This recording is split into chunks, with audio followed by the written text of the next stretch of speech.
আসসালামু আলাইকুম প্রিয় দর্শক, আপনাদের সবাইকে সাদর আমন্ত্রণ জানাচ্ছি বাংলাভিউ স্টুডিও থেকে আমাদের সারাদিনের খবর অনুষ্ঠানে। যেই অনুষ্ঠানটি আমরা প্রতি সন্ধ্যায় আপনাদের সাথে একত্রিত হই এবং যে প্রোগ্রামের মাধ্যমে আমরা সারাদিনের উল্লেখযোগ্য ঘটনাবলী আপনাদেরকে জানিয়ে দিই। দর্শক, আজকের দিনের উল্লেখযোগ্য ঘটনাটি সেটি হচ্ছে সিলেটকে ঘিরে দ্বিগুণ আয়তন সীমা বাড়ছে সিলেট সিটি কর্পোরেশনের। অর্থাৎ এখন সিলেট সিটি কর্পোরেশনের যে আয়তন ছিল, অর্থাৎ 26.5 বর্গ কিলোমিটার, এবং আপনারা জানেন যে সিলেট সিটি কর্পোরেশন ছিল বাংলাদেশের সবচেয়ে ছোট সিটি কর্পোরেশন, এবং সেই সিটি কর্পোরেশন দীর্ঘদিন ধরেই বাড়ানোর পরিকল্পনা করা হচ্ছিল, এবং সেটি কিন্তু আজকে সর্বশেষ ভাবে যেটা অনুমোদন হয়েছে যে সিলেট সিটি কর্পোরেশনের আয়তন বৃদ্ধি পাচ্ছে। সেটা সিলেট নগরে যারা বসবাস করেন, সিলেটের মানুষজন যারা আছেন, তাদের জন্য আসলে একটি সুখের খবর, যেটি সিলেট সিটি কর্পোরেশনের আওতাসীমা বাড়ছে। আপনাদেরকে একটু হিন্টস দিতে চাই। শাহজালাল বিজ্ঞান ও প্রযুক্তি বিশ্ববিদ্যালয়, যেটি এতদিন ধরে সিলেট সিটি কর্পোরেশনের বাইরে ছিল, সেই শাহজালাল বিজ্ঞান ও প্রযুক্তি বিশ্ববিদ্যালয় কিন্তু এখন সিলেট সিটি কর্পোরেশনের ভেতরেই চলে এসেছে। এবং সেটি আসলে একটা আনন্দের ব্যাপার যে একটা পাবলিক বিশ্ববিদ্যালয় যেটি সিলেটে আছে, সেই এতদিন ধরে দাবি ছিল যে তা এই জায়গাটিকে কেন সিলেট সিটি কর্পোরেশনের ভেতরে অন্তর্ভুক্ত করা হচ্ছে না, এবং এরই পরিপ্রেক্ষিতে আজকে এটা কিন্তু ভেতরে চলে এসেছে। একসময় চা বাগান, তারপরে হাওর জলাশয় এবং এই ধরনের জায়গাগুলোকে সিটি কর্পোরেশনে ইনভলভ না করার জন্য একটা সময় কিন্তু সিলেট সিটি কর্পোরেশনের আয়তন বাড়েনি, তবে এবার বেড়েছে। আমরা একটু পত্রিকার পাতা থেকে জেনে নেব। সিলেট ভিউ 24, যেটি সিলেটের অন্যতম বিশ্বস্ত যে অনলাইনটি আছে, সব খবর যে অনলাইনটি সবার আগে দেয়, তাদের একটা লিড নিউজ আমি আপনাদেরকে একটু পড়ে শোনাচ্ছি। 1978 সালে যখন সিলেট পৌরসভা গঠিত হয়, তখন এর আয়তন ছিল 26.5 বর্গ কিলোমিটার, এবং 2002 সালে যখন এটি সিটি কর্পোরেশন উন্নীত করা হয়, তখন কিন্তু আয়তন সীমা একই ছিল। অর্থাৎ পৌরসভাতে সিলেট সিটি কর্পোরেশন এখন যে আয়তনটা আছে সেটা কিন্তু রয়ে যায়। পৌরসভাতে একই আয়তন ছিল, সিলেট সিটি কর্পোরেশনের আয়তন ছিল। দেশ বিদেশের অনেকেই সিলেটের মানুষ যারা আছেন আমাদের সাথে সংযুক্ত হয়েছেন বাংলাভিউ লাইভে, আমরা আপনাদেরকে অভিনন্দন জানাচ্ছি। এবং সিলেট সিটি কর্পোরেশনের এই সীমানা বর্ধনে আপনার প্রতিক্রিয়াটা কিন্তু এই মুহূর্তে আপনার কমেন্টস বক্সে লিখে জানাতে পারেন। এতদিন বাংলাদেশের সবচেয়ে কম আয়তনের সিটি কর্পোরেশন ছিল সিলেট, তবে প্রতিষ্ঠার পর 1.5 যুগ পর সেই হিসেব নিকেশ কিন্তু পাল্টে গেছে। বর্তমান আয়তনের দ্বিগুণের চেয়ে বেশি সীমানা বর্ধিত করার অনুমোদন পেয়েছে সিলেট সিটি কর্পোরেশন। দর্শক, আজকে সোমবার প্রশাসনিক পুনর্বিন্যাস সংক্রান্ত জাতীয় বাস্তবায়ন কমিটির বৈঠকে এই অনুমোদন দেওয়া হয়। প্রধানমন্ত্রী শেখ হাসিনার সভাপতিত্বে এই বৈঠক অনুষ্ঠিত হয়েছিল, এবং এর মধ্য দিয়ে পররাষ্ট্রমন্ত্রী, যিনি সিলেটে এক আসনের সংসদ সদস্য, ডক্টর এ মোমেন এমপির দীর্ঘদিনের একটা পরিকল্পনা বাস্তবায়িত হলো। 2015 সাল থেকে তিনি সিলেট সিটি কর্পোরেশনের এলাকা বাড়ানোর ব্যাপারে নিরলস প্রচেষ্টা চালিয়ে আসছিলেন। দর্শক, আপনারা যারা লাইভে সংযুক্ত হয়েছেন তাদেরকে জানাচ্ছি, সিলেট সিটি কর্পোরেশনের বর্তমান যে আয়তন সীমা ছিল 26.5, তারও দ্বিগুণের বেশি বর্ধিত করার অনুমোদন পেয়ে সিলেট সিটি কর্পোরেশনের আকার কিন্তু বাড়ছে। অর্থাৎ এখন সিলেট সিটি কর্পোরেশন অনেকটাই বড় হয়ে যাবে। একটু জানিয়ে দিতে চাই, গেল বছরের আগস্ট মাসে সিটি কর্পোরেশনের নতুন অন্তর্ভুক্ত এলাকার তালিকা প্রকাশ করে গণবিজ্ঞপ্তি জারি করেছিল জেলা প্রশাসন। তখন থেকে প্রচেষ্টা চলছিল। জেলা প্রশাসন থেকে জারিকৃত বিজ্ঞপ্তিতে সিটি কর্পোরেশনের আওতাভুক্ত করা হয়েছে সিলেটে সদর উপজেলার 4টি ও দক্ষিণ সুরমা উপজেলার 3টি ইউনিয়নের বেশ কিছু মৌজা। আমি আবার আপনাদেরকে একটু বলে শোনাচ্ছি।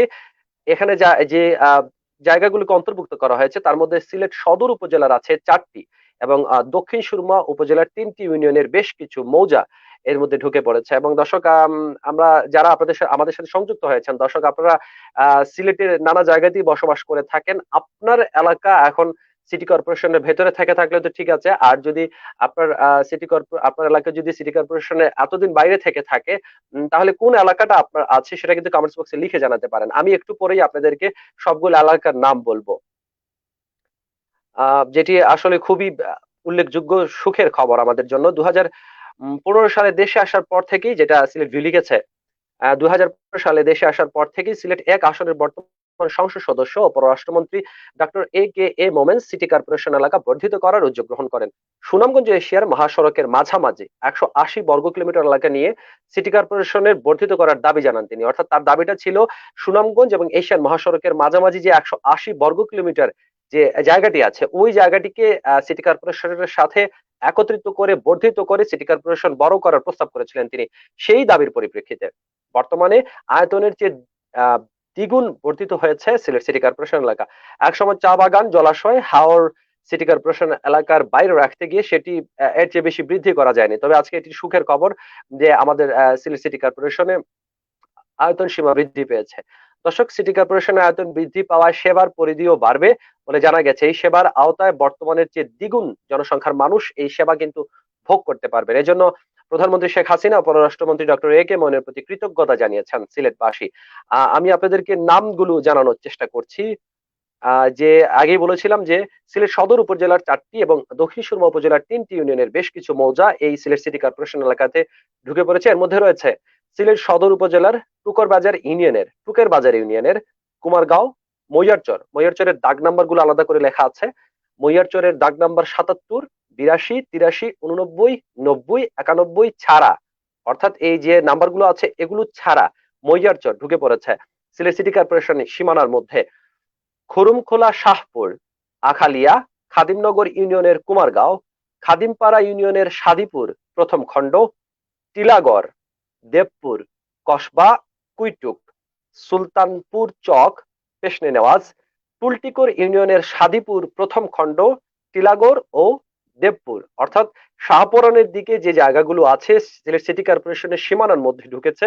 আমি এতক্ষণ সেই জায়গাগুলোর নাম জানাচ্ছিলাম। এর মধ্যে হয়তো আপনার যারা এই মুহূর্তে দেখছেন তাদের কারো হয়তো নতুন করে সিটি কর্পোরেশন এলাকায় ঢোকার খবরটি আপনারা পেয়ে থাকবেন। দর্শক, আরেকটু জানিয়ে দিতে চাই, দক্ষিণ সুরমার কুচাই ইউনিয়নের কয়েকটি গ্রাম যেগুলো ছিল সেগুলো ইউনিয়নের ভিতরে ছিল, এগুলো কিন্তু আজকে সিলেট সিটি কর্পোরেশনের ভিতরে ঢুকে গেছে। দক্ষিণ সুরমার কুচাই ইউনিয়নের হবিনন্দী, মণিপুর, আলমপুর, গোটাটিকর, বড়ইকান্দি ইউনিয়নের পিরিজপুর, ধরাদরপুর, বড়ইকান্দি, গোদরাইল এবং তেতলি ইউনিয়নের ধরাদরপুর, বড়ইকান্দির অবশিষ্টাংশ ও বলধির কয়েকটি দাগ মৌজাগুলো নতুন করে সিলেট সিটির অন্তর্ভুক্ত করার প্রস্তাব দেওয়া হয়েছিল এবং নতুন এই জায়গাগুলো কিন্তু সিলেট সিটি কর্পোরেশন এরিয়ার মধ্যে ঢুকে পড়েছে। এবং এর আগে আমরা দেখেছি যখনই সিলেট সিটি কর্পোরেশন বর্ধিত করার পরিকল্পনা চলছিল তখন কিন্তু নানা জায়গা থেকে মানুষজন একরকম বলা চলে যে জেলা প্রশাসকের কাছে এক ধরনের মানব লিখিত, অনেকে মিলে লিখিত একটা প্রস্তাব জমা দিয়েছিলেন যে তারা আসলে সিটি কর্পোরেশন এরিয়ার ভেতরে আসতে চান না, অর্থাৎ যে সুযোগ সুবিধাগুলো তারা সিটি কর্পোরেশন ঠিক পাশে থেকেই ইউনিয়ন ইউনিয়ন থাকলেও তারা কিন্তু সুযোগ সুবিধাগুলো সবই পাচ্ছিলেন এবং তারা চাচ্ছেন, অনেকেই কিন্তু মিন করেছিলেন যে আসলে সিটি কর্পোরেশন এলাকায় ঢোকার পরে কিন্তু এখানে করও বেড়ে যেতে পারে এবং পানির বিল বা আনুষঙ্গিক অনেক বিষয় যেগুলো শহরে বাস করা মানুষজনকে দিতে হয় তারা কিন্তু চাচ্ছিলেন না। এই গোজামিলের মধ্যেই কিন্তু আসলে একটা পর্যায়ে গিয়ে এখন সিটি কর্পোরেশনের সিলেট সিটি কর্পোরেশনের আয়তন সীমা বর্ধিত করা হয়েছে। দর্শক, আমরা আপনাদেরকে জানাচ্ছিলাম সিলেট সিটি কর্পোরেশনের বর্ধিত হওয়ার গল্প। এই আনন্দটিতে আসলে সব সিলেটবাসীরই বলা চলে যে এটি একটি গর্বের দিন, কারণ অনেক দিন ধরেই একটা আলোচনা চলছিল যে কেন সিলেট সিটি কর্পোরেশনের সীমানা বর্ধিত করা হচ্ছে না এবং এটা আজকে অনুমোদন পেয়েছে। এবং জানিয়ে রাখতে চাই সিলেট সিটি কর্পোরেশন অনুমোদিত এরিয়ার ভেতরে এখন শাহজালাল বিজ্ঞান ও প্রযুক্তি বিশ্ববিদ্যালয় ঢুকে পড়েছে। দর্শক, আজকে সিলেটে আরো 1400 জন করোনার টিকা নিয়েছেন এবং একই দিনে সর্বোচ্চ পরিমাণ মৃত্যুও দেখেছে সিলেট। আজকে 14 জন মানুষ মারা গেছেন করোনা ভাইরাসে আক্রান্ত হয়ে এবং প্রায় 650 মানুষ আক্রান্ত কিন্তু আজকে শনাক্ত হয়েছেন। এটি হচ্ছে সিলেটে করোনা আসার পর থেকেই বলা চলে যে সবচেয়ে বেশি সংখ্যক মৃত্যু। কয়েকদিন আগে এক সপ্তাহের ব্যবধানে আমরা জানিয়েছিলাম আপনাদেরকে 12 জন মানুষ মারা গিয়েছিলেন এবং সেই 12 জন মানুষ মারা যাওয়ার রেকর্ডটি ছিল যাবৎকালে করোনায় মৃত্যু সর্বোচ্চ রেকর্ড এবং আজকে 14 জন মানুষ মারা গেছেন। দর্শক, লকডাউন চলছে, লকডাউনের মধ্যেই মানুষজন কিন্তু ঘরের ভেতরে আছেন, ঘরের ভেতরে তারা বলা চলে যে দোকানপাট সবই বন্ধ, জরুরি প্রয়োজন ছাড়া মানুষজন বের হচ্ছেন না, কিন্তু তারপরেও মৃত্যুর মিছিল যেন থামানো যাচ্ছে না। এত বেশি সংখ্যক মানুষ মারা যাচ্ছেন, এটা আসলেই খুবই উদ্বেগজনক ব্যাপার এবং হয়তো যাদের ফ্যামিলিতে, যাদের পরিবারে কেউ হারিয়ে যাচ্ছে তারাই কিন্তু আসলে মূলত বুঝতে পারছেন যে এই ক্ষতিটুকু আসলে কতটুকু বড়। সরকার যে লকডাউন দিয়েছে সেটি আসলে আমাদের মেনে চলা কর্তব্য, কারণ যদি আমরা কয়েকটা দিন কষ্ট করে এই লকডাউনটা মেনে চলতে পারি তাহলে হয়তো আমাদের কিছুটা হলে এই করোনা ভাইরাস মহামারী থেকে আমরা পরিত্রাণ পেতে পারি এবং আমাদের যে স্বজন আছেন, যে আত্মীয় আছেন, তাদেরকে কিন্তু আমরা আমাদের কাছে পেতে পারি, হারানোর জায়গাতে যেন কোনো খুঁত না থাকে। দর্শক, আরেকটা জিনিস জানিয়ে দিতে চাই, দুঃখিত, আমি বলতে চাচ্ছিলাম আজকে কিন্তু প্রচন্ড রকম গরম ছিল, সারাদিন ধরেই সিলেট শহরে প্রচন্ড রকম গরম ছিল এবং গরমে যারাই বাইরে বের হয়েছিলেন, বিশেষ করে আইন শৃঙ্খলা রক্ষাকারী বাহিনী, তারা কিন্তু আজকেও করোনা লকডাউনের মধ্যে কাজ করেছেন এবং করোনা লকডাউনের মধ্যেই তারা তাদের দায়িত্ব পালন করতে হয়েছে এবং আজকে কারণ প্রচন্ড রোদ ছিল এবং সেই রোদে জনজীবন কিন্তু অনেকটাই কাহিল হয়ে পড়ে। বাসা বাড়িতে যারা ছিলেন, যাদের বাসায় আসলে শীতল নিয়ন্ত্রিত কোনো যন্ত্র নেই, তারা কিন্তু অনেকটাই কাহিল হয়ে পড়েন। এবং এই গরম, যেটা আবহাওয়া অধিদপ্তর বলছে যে এটা কিন্তু কয়েকদিন স্থায়ী হতে পারে। সিলেটে রোদ বৃষ্টির খেলা হচ্ছে, তবে বৃষ্টিতে আহ যেটা হচ্ছে গরম কিন্তু কমছে না। দর্শক, আমরা কিন্তু আপনাদেরকে সারাদিনের সব উল্লেখযোগ্য ঘটনাবলীর খবর আপনাদেরকে জানাতে চাই, এবং আজকের যে সবচেয়ে উল্লেখযোগ্য ঘটনাবলীর খবর সেটি আপনাদেরকে জানিয়ে দিয়েছি।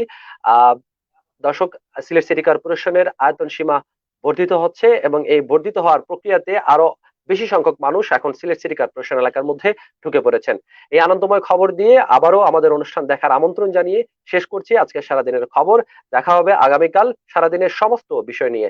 সে পর্যন্ত সবাই ভালো থাকুন, সুস্থ থাকুন, বাংলা বিয়ের সাথে থাকুন। খুদা হাফেজ।